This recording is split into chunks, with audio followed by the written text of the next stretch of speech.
Good morning to all. मैं नवदीप जायसवाल एक बार फिर से आप सभी का हार्दिक स्वागत करता हूँ।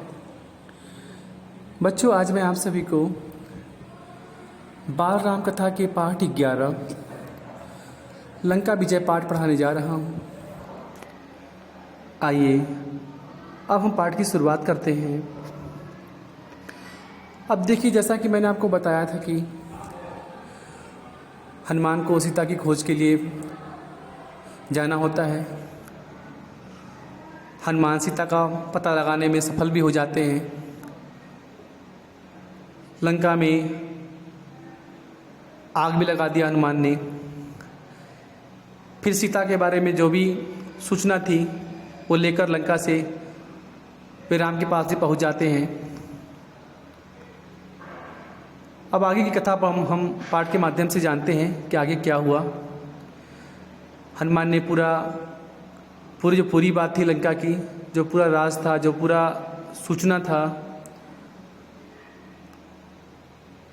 रावण के बारे में या लंका के बारे में, सीता के बारे में, सारी बातें हनुमान ने राम को बताई। अब देखिए आगे क्या होता है। लंका कुछ की तैयारियां रात भर चलती रहीं, यानी कि लंका पर कैसे आक्रमण करना है, क्या करना है, उसके लिए विचार विमर्श चल रहा है। युद्ध के नियम वानर सेना को बताया जाता है।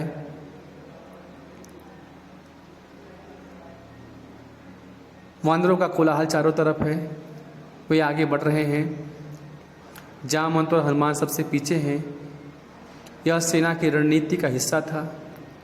देर रात चलकर सेना ने महेंद्र पर्वत पर डेरा डाला, वही पर्वत जहाँ से हनुमान ने छलांग लगाई थी। समुद्र निकट ही था।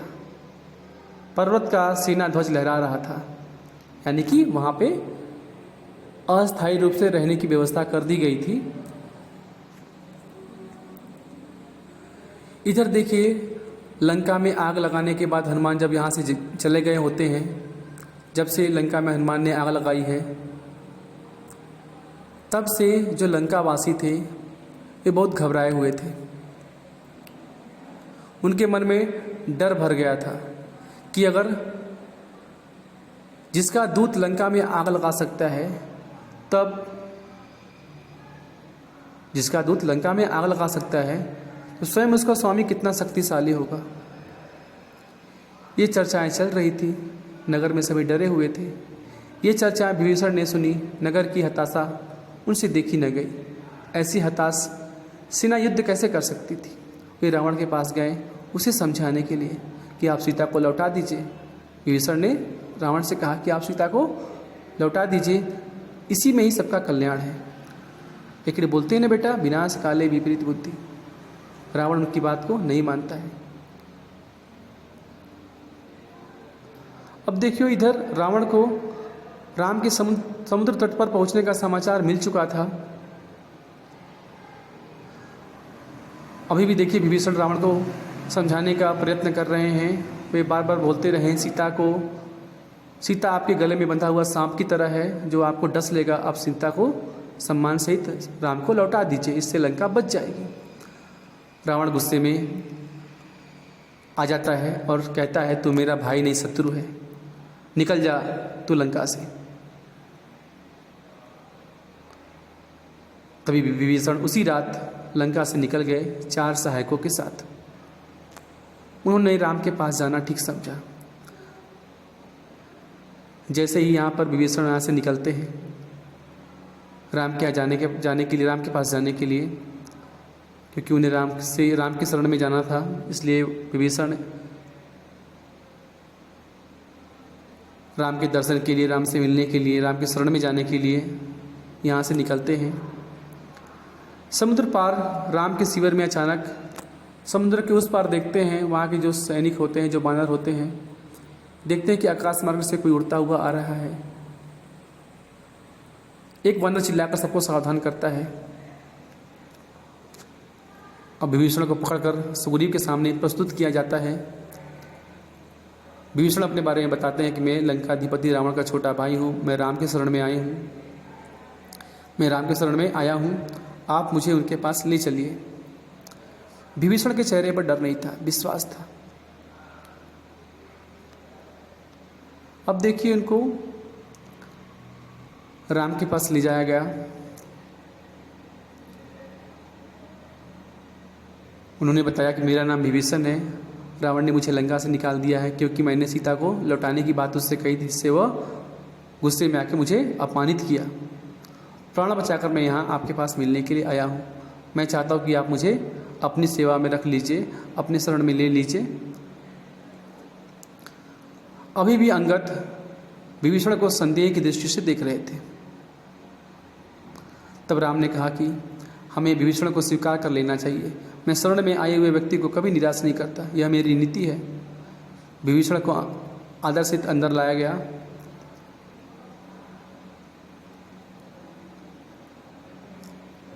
विभीषण राम के पास पहुंचे। राम ने उनका सत्कार किया, लंका का समाचार पूछा। कुछ दिनों में लक्ष्मण, यानी कि सभी लोग, राम लक्ष्मण जो भी थे वहाँ पे, विभीषण उनका विश्वास पात्र बन गए थे। सभी को उन पर विश्वास हो गया था। विभीषण ने रावण के बारे में, उनकी योद्धाओं के बारे में, उनकी शक्ति के बारे में राम को बताया। विभीषण को राम बोलते हैं कि तुम चिंता मत करो, राक्षस मारे जाएंगे, लंका की राजगद्दी तुम्हारी होगी, तुम राजा बनोगे, भविष्य तुम्हारा है। राम ने विभीषण को बताया। राम की सेना के सामने एक बड़ी चुनौती थी, होता समुद्र को कैसे पार किया जाए। राम ने समुद्र से विनती की, 3 दिनों तक बैठे रह गए कि वे उन्हें रास्ता दे दे, लेकिन समुद्र नहीं मानता है। तो राम को क्रोध आ गया। क्रोध आने पर समुद्र डर जाता है और राम से क्षमा याचना करता है।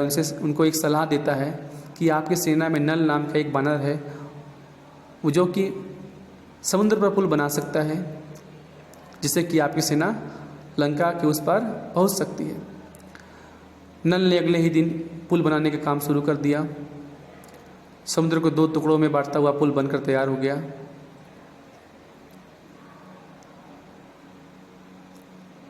असंभव, रावण क्रोध में चीख उठा। जैसे ही खबर मिलता है रावण को कि अरे पुल बन गया, रावण क्रोध में चीख उठता है, यानी कि चिल्लाता है, समुद्र पर पुल कैसे बन सकता है। इस समाचार से रावण को विस्मय हुआ, भय भी लगा, लेकिन उसने जो मन में ठान लिया था उसे डिगा रहा। उसने आदेश दिया, सेना तैयार की जाए युद्ध के लिए। अब दोनों सेनाएं समुद्र की एक ही ओर थी। उनका आमना सामना होना शेष बचा हुआ था। आक्रमण की तैयारी हो चुकी थी। पहले आक्रमण की योजना को अंतिम रूप दिया जा रहा था। राम ने अपनी सेना को 4 भागों में विभक्त किया। लंका के 4 द्वार थे, इसीलिए सेना को 4 भागों में बांट दिया गया। इसी बीच राम ने अंगद को बुलाया, कहा कि तुम लंका जाओ, मेरे दूत बनकर एक बार अंतिम प्रयास करो रावण को समझाने के लिए। अंगद ने ऐसा ही किया, रावण के पास जाता है, राम का संदेश रावण को सुनाता है। कुछ राक्षसों ने अंगद पर हमला कर दिया। अंगद वहाँ से बचकर राम के पास पहुँच जाते हैं और आके यहाँ बताते हैं कि रावण को कोई पश्चाताप नहीं है, वह सुलह के लिए तैयार नहीं है, युद्ध चाहता है। अब युद्ध ही एकमात्र विकल्प है। आदेश मिलते ही उन्होंने लंका पर चढ़ाई कर दी। अब देखिए युद्ध होने लगा। अब देखिए उधर रावण के आदेश पर उसकी सेना निकल पड़ी। राक्षस उतावले थे। भयानक युद्ध हुआ। तलवारें खींच रही थी, बाण आसमान से भर गए थे, बाणों से आसमान भर गए थे, यानी कि आसमान में इतने बाण उड़ रहे थे, इतने बाण थे कि मानो आसमान पट गया हो। अनेक पराक्रमी राक्षस ढेर हो गए थे, धरती लाल हो गई थी। शाम होने वाला था। मेघनाथ ने राक्षस सेना का पीछे हटते देखा। उसने अपने सैनिकों को ललकारा और आगे बढ़ा और कहा कि हम विजय के करीब हैं। मेघनाथ ने सेना का नेतृत्व संभाल लिया। राक्षस उत्साह से आगे बढ़ते हैं। मेघनाथ की दृष्टि राम लक्ष्मण पर पड़ी। मेघनाथ ने राम लक्ष्मण को देखा। मेघनाथ छिपकर युद्ध करने में बहुत ही पारंगत था, यानी कि छिपकर युद्ध करता था, किसी को दिखाई नहीं पड़ता था। उसने एक बार राम लक्ष्मण को लगाया, निशाना लगाया। एक बार यानी कि मेघनाथ का एक बार राम लक्ष्मण को लग जाता है, दोनों वहीं मूर्छित होकर गिर पड़ते हैं। कौन? राम और लक्ष्मण। मेघनाथ ने समझा कि काम तो काम हो गया, दोनों भाइयों को मृत समझ लिया, वो वहाँ से मैदान छोड़कर महल की ओर दौड़ जाता है। रावण किसी चीज़ की सूचना देता है।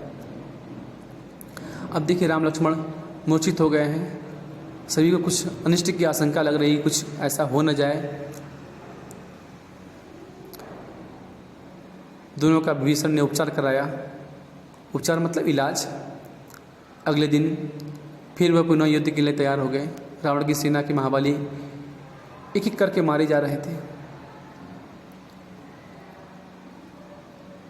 इसी बीच एक बार रावण घबराकर हड़बड़ाकर एक बार स्वयं युद्ध लड़ने के लिए आता है, लेकिन राम के बाणों से उसका मुकुट जो होता है, सर पे जो मुकुट राजा महाराजा पहनते हैं, वो धरती पर गिर जाता है। वो लज्जित होकर, अपमानित होकर वहाँ से वापस लंका के महल में वापस लौट आ रहा है।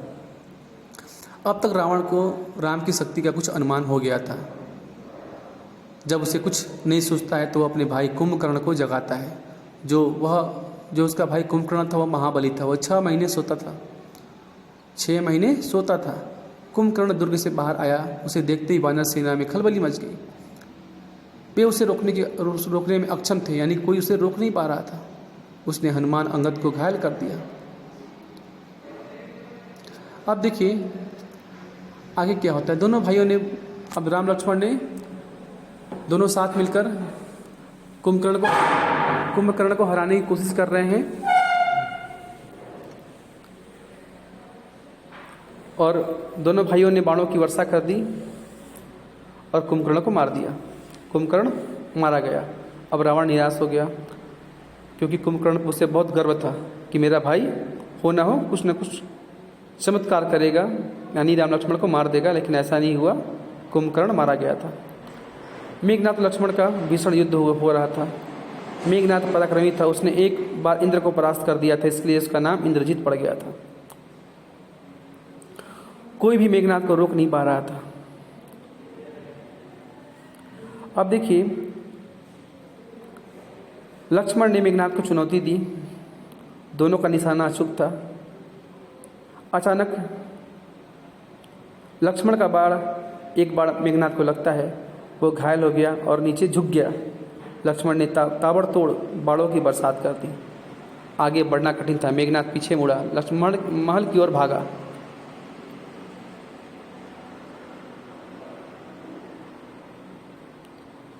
अब वो लक्ष्मण महल में घुसने का रास्ता जानते नहीं थे। विभीषण ने उनको बताया और मेघनाथ महल में ही लक्ष्मण ने उन्हें मार दिया, यानी कि मेघनाथ महल में ही मारा गया। अपने ज्येष्ठ पुत्र के मारे जाने पर रावण एकदम टूट गया, विलाप करने लगा, रोने लगा और स्वयं रण क्षेत्र में लड़ने के लिए आ जाता है। लक्ष्मण के साथ वानर सेना भी महल में प्रवेश कर गई। उनके हाथों से जलती हुई मसाले उनके हाथों में थी। लंका में जहाँ तहाँ आग लगा दी वानर सेना ने। यानी बारी बारी से रावण का विनाश होना शुरू हो गया। जो बड़े बड़े राक्षस थे, जो बड़े बड़े महाबली थे, वो बारी बारी से करके मारे जा रहे थे। राक्षस सेना भाग खड़ी हुई। रावण के पास अब कोई विकल्प नहीं था। रावण और राम का युद्ध चल रहा था।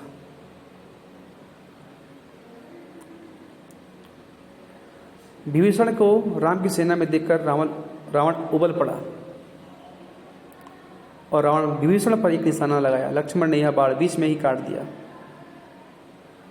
उसने दूसरा घातक बाण चलाया। इस बार लक्ष्मण बीच में आ गए। उन्होंने विभीषण को अपने पीछे छिपा लिया। बाण लगते ही लक्ष्मण अचेत हो गए और गिर पड़े। राम ने यह सब देखा, उनकी आंखें लाल हो गई। गुस्से में राम हैं और रावण का अंत करने वाले हैं। उधर हनुमान लक्ष्मण को उठाकर रण क्षेत्र से दूर ले जाकर वैद्य सुषेण नामक वैद्य थे जो लंका में रहा करते थे, उनको बुलाया गया और हनुमान ने संजीवनी बूटी लाई, जिससे उनका उपचार हुआ लक्ष्मण का, जिससे कि लक्ष्मण की जान बच गई। राम रावण का युद्ध भयानक था। बहुत घमासान युद्ध चल रहा था। सभी की नजरें राम और रावण पे थी। लेकिन महासंग्राम समाप्त नहीं हुआ। रावण का एक बार राम को लगा। उनके रथ का ध्वजा कटकर गिर पड़ा। राम ने प्रहार किया। बाण रावण के मस्तक पर लगा। रक्त की धारा बहने लगी। बीच में युद्ध कुछ पल के लिए रुका। रावण अपने महल चला गया नए घोड़े नए रथ लाने के लिए। अब देखिए ऐसे युद्ध चलता रहा। तभी क्या होता है, राम के बाणों ने रावण के रथ का मुंह मोड़ लिया। यह पराजय का संकेत था। रावण हिम्मत हारने लगा।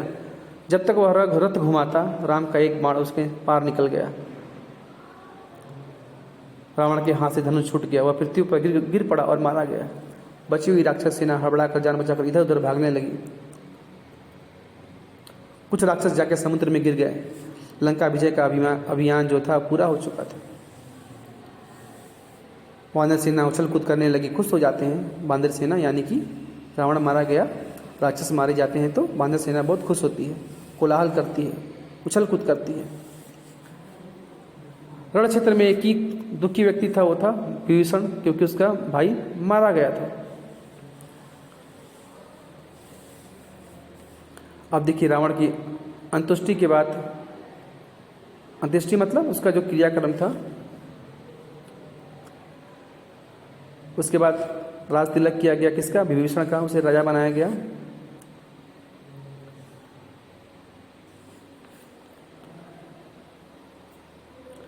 इसी बीच हनुमान अशोक वाटिका में आते हैं, सीता को पूरी कहानी बताते हैं। पूरी बात होती है, पूरी सूचना होती है कि रावण मारा जा चुका है। अब राम आपको यहाँ से ले जाएंगे, ऐसी खबर हनुमान सीता को देते हैं और वापस फिर राम के पास आते हैं और राम से कहते हैं कि सीता लंका विजय का समाचार सुनकर बहुत खुश है, वो आपसे मिलने के लिए अधीर हो रही हैं। राम ने विभीषण को आदेश दिया कि सीता को वहाँ से लाने के लिए तैयारी किया जाए, व्यवस्था की जाए। वानर सेना चोल कर रही थी, अटखेलियाँ करने लगी। राम का निर्देश सुनकर उनकी उत्सुकता बढ़ गई, क्योंकि किसी ने भी सीता को आज तक देखा नहीं था। सभी सीता को देखना चाहते थे। सीता से सभी लोग मिलते हैं तो उनकी कल्पनाओं से कहीं अधिक सुंदर लगती हैं। सुंदर, सौम्य, शांत। उस सुंदरता में एक वर्ष बाद पति से मिलन की प्रसन्नता शामिल थी। कष्ट इतिहास हो गया था, यानी सीता बहुत खुश होती है। जो उनका कष्ट था, जो दुख था, वो दूर हो चुका था। उन्हें उनके स्वामी मिल चुके थे। यहाँ पर यह पाठ समाप्त होता है। आगे जो भी निर्देश होगा आप सभी को दिया जाएगा।